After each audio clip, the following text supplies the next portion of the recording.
Salut à tous. Aujourd'hui, on va parler de tactique pure, à travers notamment la belle entrevue que Emer Faé a accordée au journal français, enfin à la chaîne française Canal+.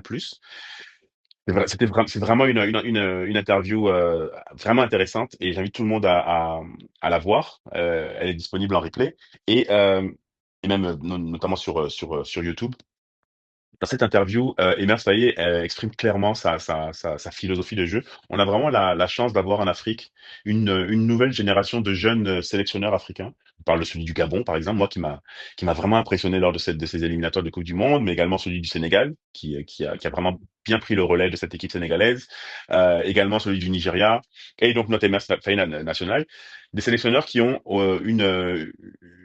des idées claires, qui ont une conception vraiment moderne du football et surtout qui ont la capacité d'exprimer de façon simple leur philosophie du football, d'une façon simple et compréhensible de tout le monde. C'est pas donné à tout le monde et c'est vraiment intéressant de les écouter et de voir à quel point ils sont capables donc de mettre en place leur vision du football sur le terrain vert. Donc dans cette entrevue, Emma Faé nous explique notamment que il a un schéma préférentiel qu'il n'a pas eu souvent l'occasion de mettre en place. En fait, il ne l'a utilisé qu'une seule fois pour l'instant. C'était au Maroc contre le Burundi de mémoire. Mais ça avait vraiment été une expérience, moi, selon moi, qui avait été intéressante. À l'époque, il y avait eu beaucoup de critiques, parce qu'encore une fois, on avait gagné sur un faible score, etc. Mais moi, j'avais trouvé l'expérience intéressante parce que ça avait permis en fait de solutionner quand même pas mal de choses qui nous posaient problème jusque-là. Et également, c'est un système qui est logique en fait pour la Côte d'Ivoire. Je m'explique. Donc le 3-4-3, c'est un système donc qui utilise trois défenseurs. D'accord? Donc là où c'est logique, c'est que ben, en fait, en utilisant trois défenseurs, on utilise notre force principale.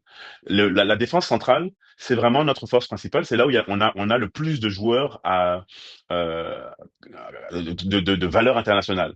On le sait, en fait, c'est pas compliqué. On a quatre titulaires, quatre joueurs, quatre défenseurs centraux qui seraient titulaires dans n'importe quelle équipe africaine. Et même dans la plupart des équipes du monde, avec Kosunu, avec Ndika, avec Agbadou et avec Ousmane Diomandé, on a quatre des meilleurs joueurs ivoiriens et clairement quatre des meilleurs défenseurs centraux du continent. Donc, très concrètement, quand on joue avec un système qui n'utilise que deux défenseurs centraux, c'est sûr qu'on laisse deux très grands défenseurs centraux sur le banc. À cela, vous ajoutez Oumar Solé, par exemple. Vous venez d'aligner donc cinq défenseurs centraux et vous en sacrifiez donc trois si vous n'en utilisez que deux. Hein, on est jusque là, donc on est logique, c'est des mathématiques pures. Donc, très concrètement et très logiquement, donc utiliser un 3-4-3 avec donc trois défenseurs centraux, c'est utiliser la force principale de la Côte d'Ivoire. Et on imagine par exemple donc une défense centrale dans laquelle Ndika, Solé et par exemple Agbadou ou Kosunu seraient utilisés. Bon, ce serait pas une défense, ce serait que littéralement une muraille de Chine. Donc, euh, donc, utiliser le 3-4-3 en fait relève donc de la logique la plus pure. Utiliser le 3-4-3, c'est également donc comme l'a dit d'ailleurs Emers dans l'entrevue, c'est un système qui est sécurisant parce que donc ça permet d'avoir un axe renforcé. Donc avec donc trois défenseurs centraux qui veillent en fait sur notre gardien, mais également avoir donc deux défenseurs centraux, deux milieux centraux qui sont postés donc devant la défense et qui permettent donc encore une fois de sécuriser dans l'axe des buts.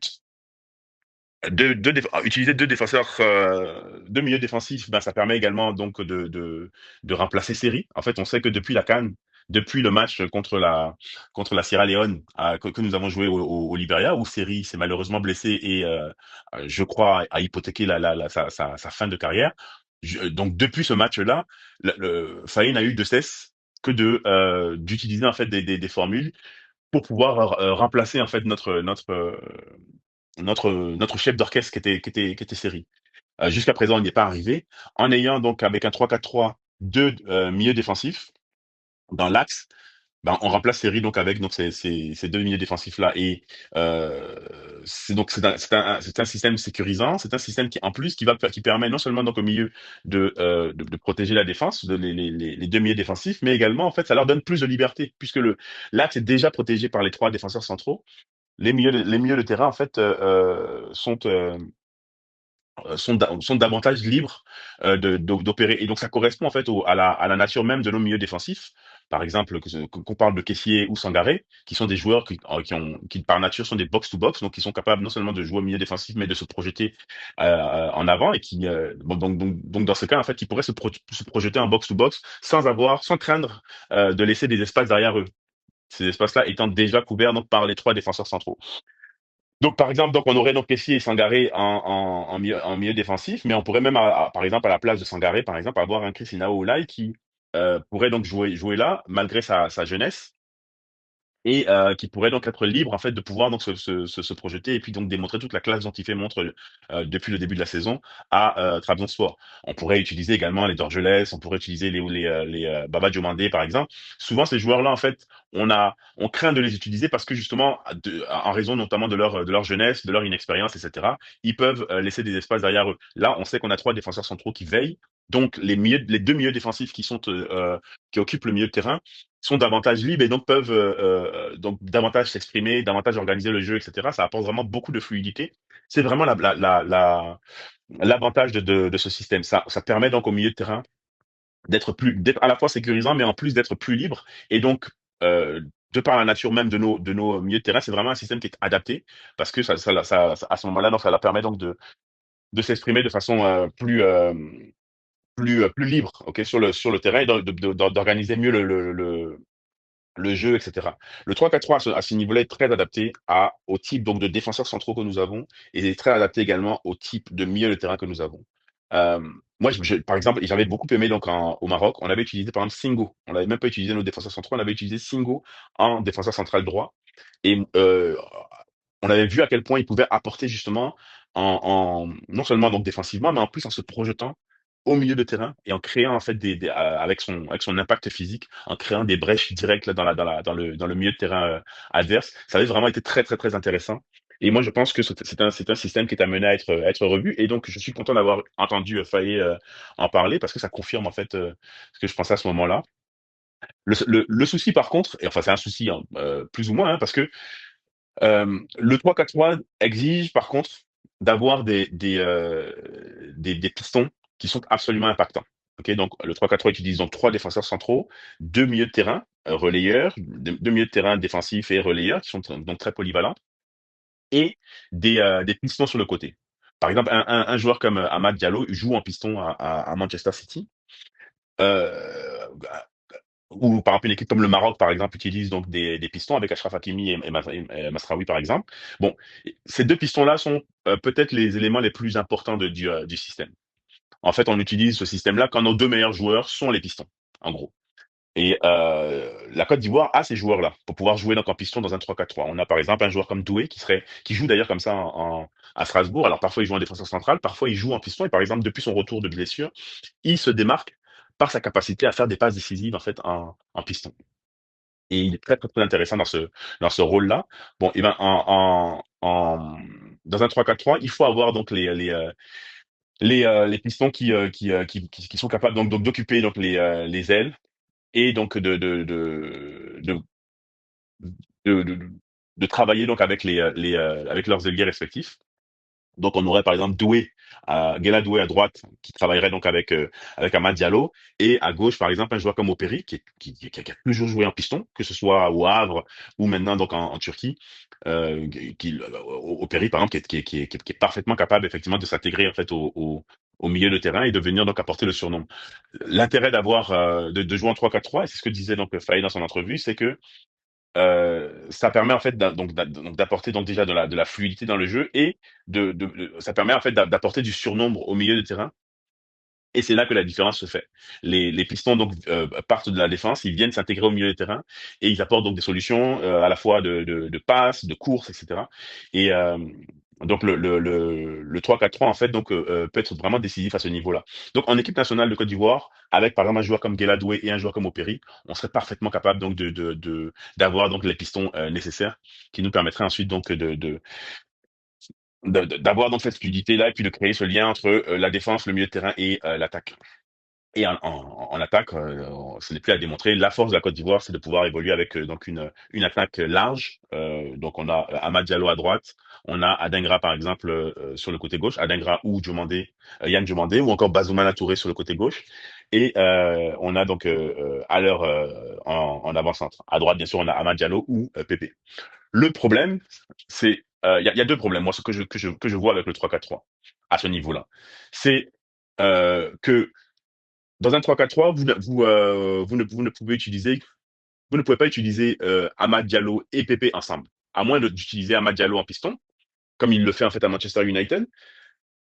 C'est possible, hein. C'est juste que à ce moment-là, donc vous ne jouez plus donc avec Guelladoué. Guelladoué en fait se retrouve relégué sur le banc, sachant que déjà Singo se retrouve relégué sur le banc. Ce sont deux joueurs très importants de l'équipe de la sélection que vous allez mettre de côté. Donc l'unique moyen de jouer avec Pepe et Amad, qui sont nos deux sans doute aujourd'hui nos deux meilleurs joueurs offensifs.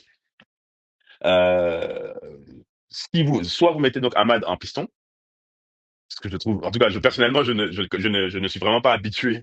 Déjà, ça me pose problème en fait que Ahmad Diallo joue en piston à Manchester United parce que j'estime qu'on gâche son talent, on l'oblige à faire des courses incessantes, etc. Si en plus on doit le faire en équipe nationale, vraiment personnellement, ça me gêne.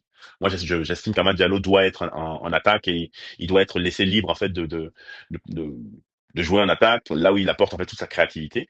Mais encore une fois, l'unique moyen de faire jouer ensemble Ahmad Diallo et Pepe, c'est donc donc en utilisant donc Amad Diallo en piston. Ou alors, vous n'utilisez que Amad Diallo et vous laissez Pépé, puis vous le faites rentrer en fait en cours de jeu.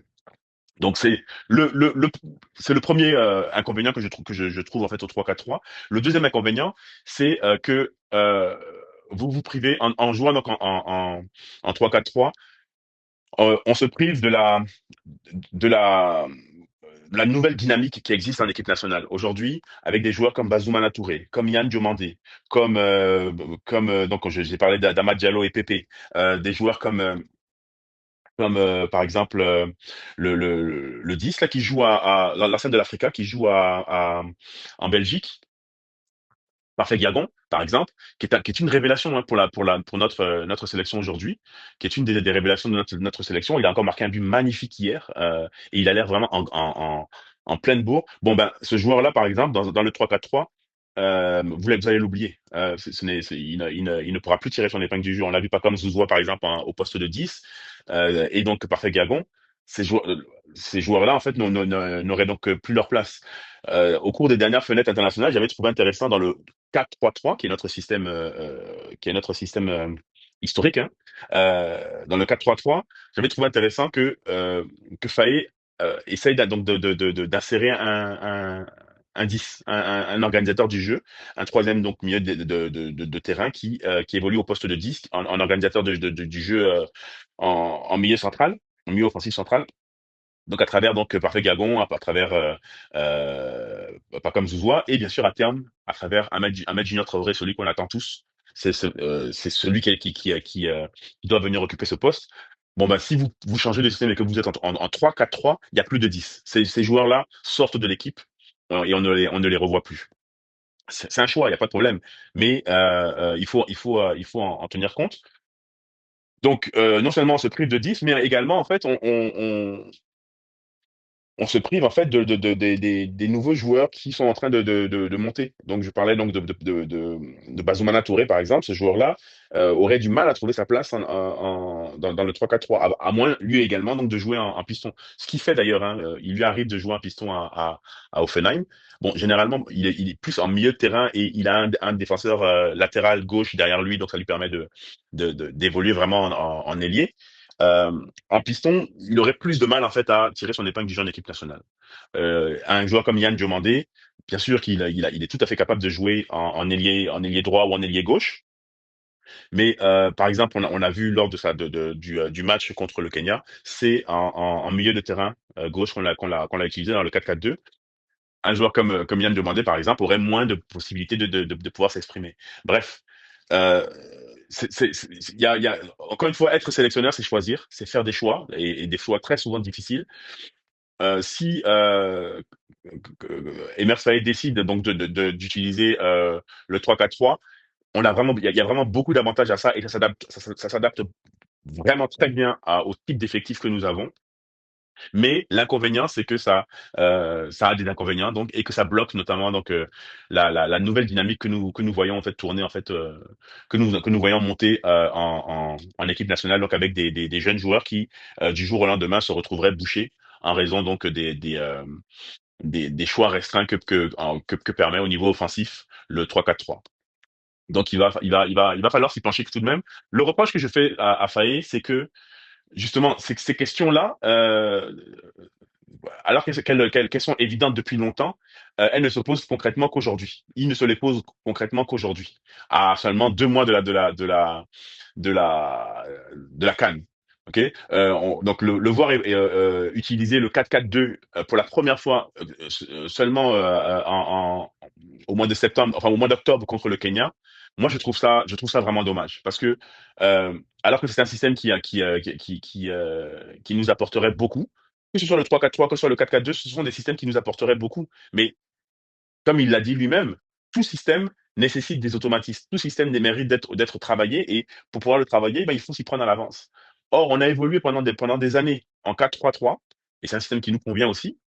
Et puis là, à la veille de la CAN, on se met à se poser 10 000 questions, etc. On change de système, etc. J'estime que on a un effectif qui est tellement large, qui est tellement polyvalent, qui est tellement euh, adaptable, que honnêtement, que ce soit en 4-3-3, que ce soit en 3-4-3, ou que ce soit en 4-4-2, vraiment, on est capable d'évoluer dans ces systèmes-là. Mais quel que soit le choix qu'on fait, il faut faire un choix et puis c'est s'y tenir. Changer de système à la veille d'une compétition, honnêtement, c'est risqué. Encore une fois, on a des choix de riches à faire. Hein. C'est pas toutes les sélections qui sont capables d'avoir, par exemple, un Emmanuel Agbadou qui est capable la semaine dernière de jouer en milieu défensif alors qu'il a toujours joué en défense centrale. Il a joué en milieu défensif avec Wolverhampton, et il a fait l'un de ses meilleurs matchs avec Wolverhampton. Il a été élu homme du match d'ailleurs, 2 passes décisives, etc. Rien que ça c'est absolument impressionnant. Un joueur comme, je regardais tout à l'heure le match entre l'Udinese et l'Atalanta Bergame, donc avec Omar Solé qui a fait un match somptueux avec l'Udinese, avec ce joueur-là. Vraiment, écoute, si Faye arrive à le convaincre de jouer pour l'équipe nationale, on va vraiment être incroyable. Mais je regardais également donc Kosunu jouer. Kosunu était totalement capable de jouer défenseur central droit, latéral droit et milieu défensif sans aucun problème. On a des joueurs qui sont très très très polyvalents, et c'est vraiment pas donné à tout le monde donc de pouvoir avoir donc des joueurs avec cette polyvalence-là. Donc, quel que soit le choix que Faye va faire, je pense on a vraiment la capacité de bâtir quelque chose de très performant, déjà pour cette CAN, et puis donc à terme donc pour la Coupe du Monde. Mais il faut faire des choix, et puis il faut rester quand même, euh, euh, il faut rester constant dans nos choix tactiques.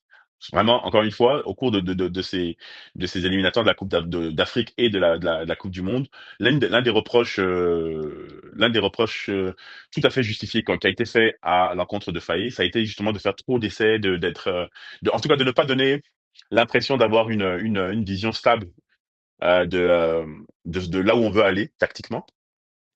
Et, euh, et donc, il serait temps en fait donc de pouvoir en fait arriver à une plus grande stabilité tactique, surtout à proximité donc de la CAN. C'est pas à la veille de la CAN on va faire des expériences qui peuvent nous porter préjudice, surtout dans un effectif qui est aussi jeune. Euh, Par exemple, un jeune comme Inao Lai, par exemple, qu'on attend tous, hein. C'est clair que le lancer comme ça dans un système sur lequel le collectif n'a pas beaucoup de repères, c'est vraiment pas un cadeau. Je suis sûr qu'il a le talent pour pouvoir s'adapter, mais il va falloir il va falloir lui accorder du temps. Et puis, quand on est jeune et on intègre en fait un nouvel effectif, c'est sûr il peut y avoir des erreurs, etc. Il va falloir lui accorder du temps, mais surtout, il va falloir lui permettre donc de pouvoir faire ses automatismes avec ses coéquipiers. Donc c'est un peu à cela que je voulais donc vous inviter. Donc déjà voyez pour ceux qui ne l'ont pas encore fait, voyez cette interview. Moi si vous êtes d'accord avec le fait que le 3-4-3 ça s'adapte vraiment très bien en fait à notre système. Et si vous pensez que le 3-4-3 est mieux que par exemple le 4-4-2. Moi aujourd'hui honnêtement, même si je suis encore une fois un adepte du 3-4-3, j'estime que la sélection nationale de Côte d'Ivoire euh, a plus à gagner à rester sur le 4-4-2 que Emer Faye a expérimenté contre le Kenya. Avec ce 4-4-2, donc on a notre base défensive qui reste inchangée avec donc deux défenseurs centraux. Et encore une fois, trop de viande ne gâte pas la sauce, donc j'aurais aucun problème à ce que Oumar Solé vienne se joindre à la sélection. Et c'est pas grave si, au final, on a très grands défenseurs centraux sur le banc et qu'on n'utilise que deux défenseurs centraux. On aurait donc notre défense inchangée, hein, que ce soit avec Singo et Doué à droite et Conan et Opéré à gauche. On aurait notre base au milieu de terrain avec Kessié et Sangaré qui veilleraient donc sur la défense. À cela, à ces deux joueurs, on pourrait donc ajouter des remplaçants comme Christina Oulay, Dorgelès et comme Baba Diomandé, qui pourraient donc les remplacer dans la base du milieu à deux.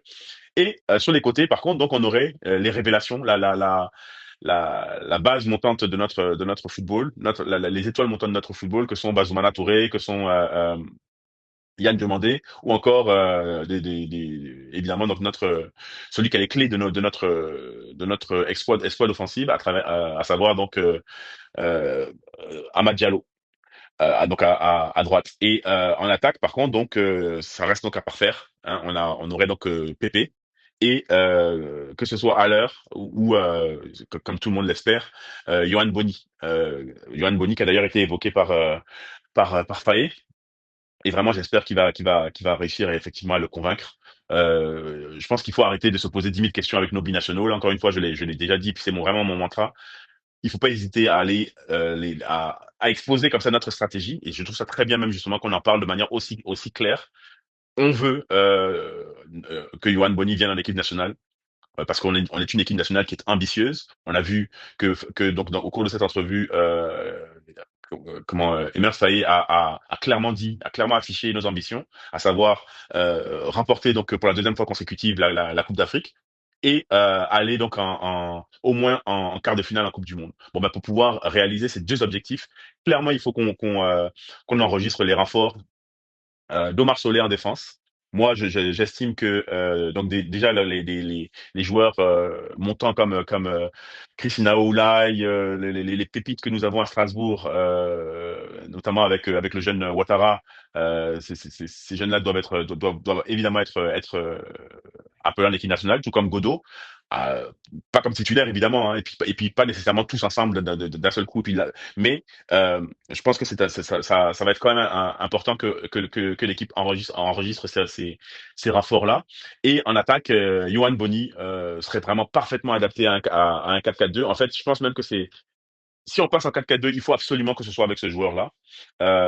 Également, c'est la même chose pour le jeune Kroupi qui joue donc en Angleterre qui est l'une des les plus jeunes révélations de ce début de saison en Première Ligue. Il faut absolument que Kropi soit appelé en équipe nationale, qu'on arrive à le convaincre lui aussi donc d'évoluer dans notre équipe. Et dans le 4-4-2, ce serait vraiment deux joueurs qui s'adapteraient parfaitement donc à ce système. Donc on a le 3-4-3. On a bien sûr notre historique 4-3-3 qui est une variante un peu hein, du 3-4-3 qui n'apporterait pas énormément de changements. Et on a le 4-4-2 à l'opposé dans ces trois systèmes, on a clairement les joueurs pour pouvoir évoluer performantes. Mais encore une fois, il faut faire un choix et il faut s'y tenir. Voilà, donc c'était un peu long, mais donc je voulais aborder ce point tactique à travers donc l'entrevue de Faé. Dites-moi ce que vous en pensez et on se retrouve très bientôt. Allez les éléphants.